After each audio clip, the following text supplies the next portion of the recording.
So I thought I was going to be late today because I was out shopping for a new dress. Oh, this isn't it. I got caught up in the dressing room curtain. Yeah, so my name is Kathy Cash. That's the same name as the porn star from the 1990s. Does anybody remember her? Oh, you liars, you liars. Well, anyone who doesn't remember her, I'll just tell you. So there's a few differences between us. Kathy Cash likes anal and blowjobs. The porn star's Hungarian. I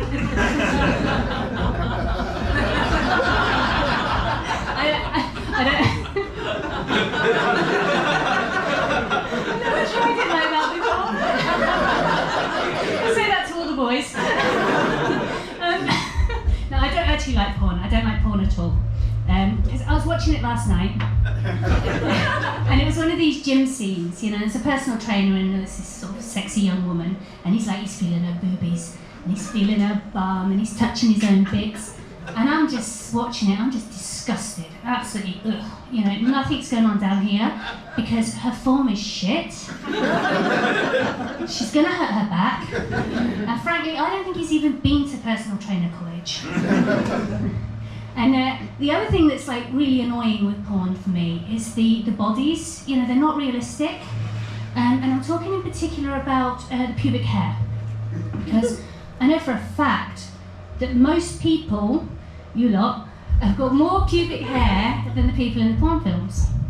And the reason I know this is I work in the hotel industry and I have to clean the showers. Just kind of brushing a Henry to get the pubes out of the showers nowadays. There was a time, you know, sort of 10 years ago, everyone was waxing it off. Since COVID, nobody bothers. So, and I mean, I don't know about you guys, but when I'm wearing my sexy negligee, I look like I've got half an ounce of unbelief coming out each day. I think the problem with the porn though is I'm just jealous. You know, they're getting sex and I'm not, because I'm a strong, independent woman. Yay. Any other strong, independent women in? No. Is there one there?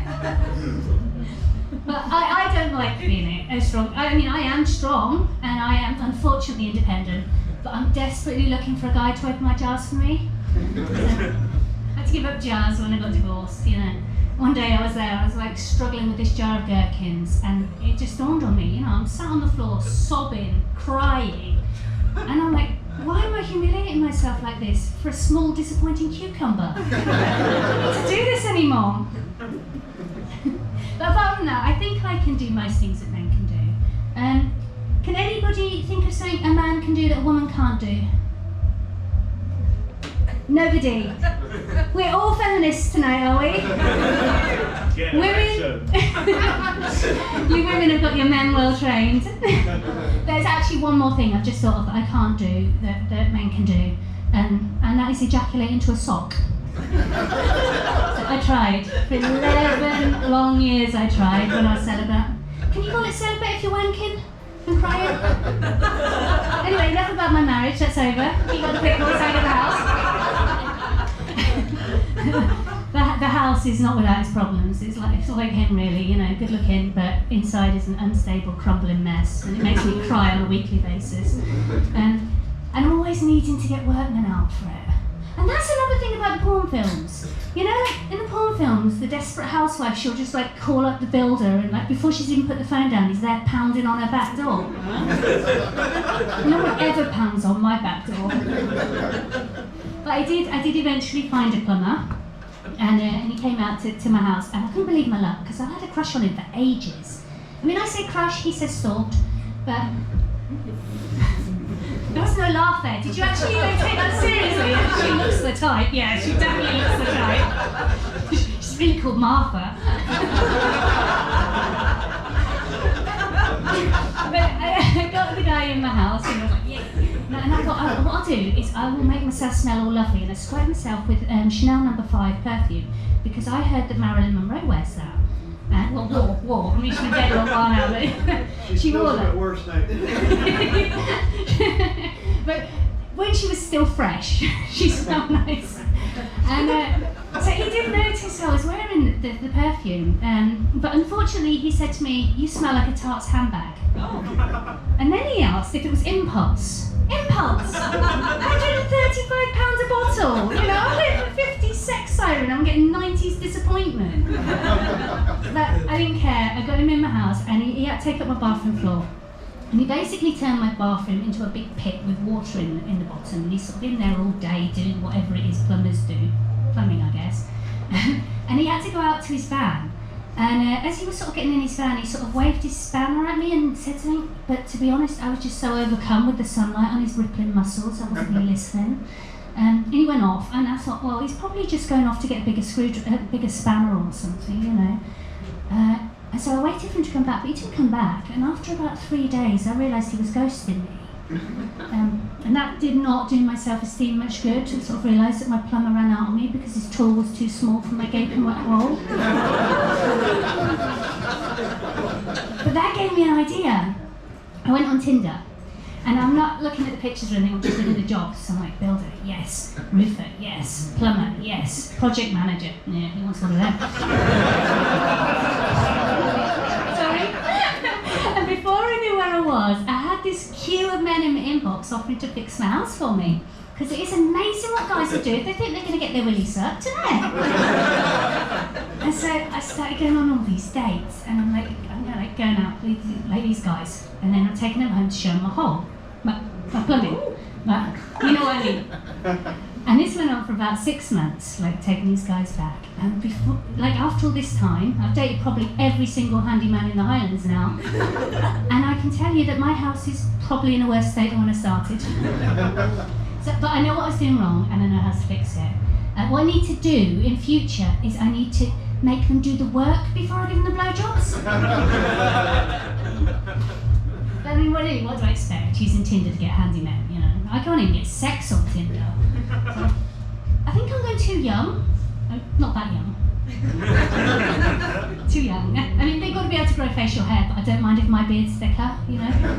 And it's like, I've got a good analogy for you. You know when you go sledging and you look at the virgin snow? It's gorgeous. I mean, you want to have a roll and jump with that, don't you? But you know you're going to get a much better ride if a few dozen people have gone down before you. So, you know, a bit of experience.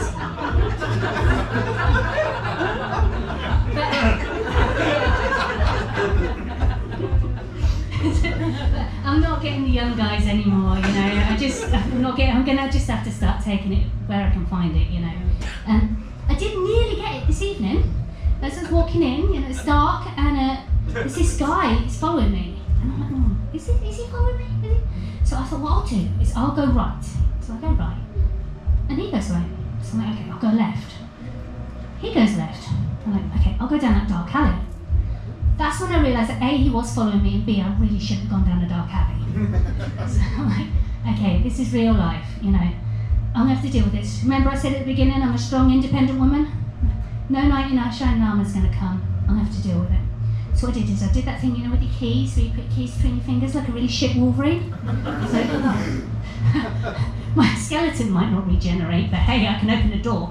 And I turned around, and I faced him, looked him dead in the eye, and I said, do you do homers? Turns out he didn't. I looked down, he's got his cock out. And I'm like, I'm not proud to admit it. The first thing that went through my head was, it's been 11 years since I've had a shag, beggars can't be choosers. Which is actually wrong, because he was a beggar and he chose me. Anyway, while I'm wrestling with this dilemma, I'm looking down at his dick, and I see he's got a tick on the end of it. And I'm like, and I'm like, right, okay, you know, sense was restored. Like, you don't want to go down there, not with a tick on the end of it. I mean, the fact he's a sweaty tramp, now it doesn't matter, but you know, there's a tick. But then I'm like thinking, well, the NHS is stressed and stretched, and you know, nobody wants to get Lyme's disease, and I have got tweezers on these keys in my hand. So I'm like, right, number one, you're a prick. Number two, I've got my tweezers, hold still. So I get my tweezers and I start pulling at the tick. And I'm pulling, and I'm pulling, and I'm pulling. You wouldn't believe how far you can stretch a penis. So I'm like, pulling it, and pulling it, and I'm like, and eventually it does come off. The tick, I mean, and not the penis. That just slap back in his face. And he ran off crying. He won't be flashing anyone again in a hurry.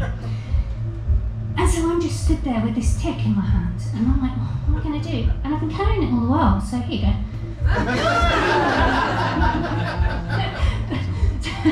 So that's me. I am Kathy Cash. I am not a porn star, and I didn't do that noise back then.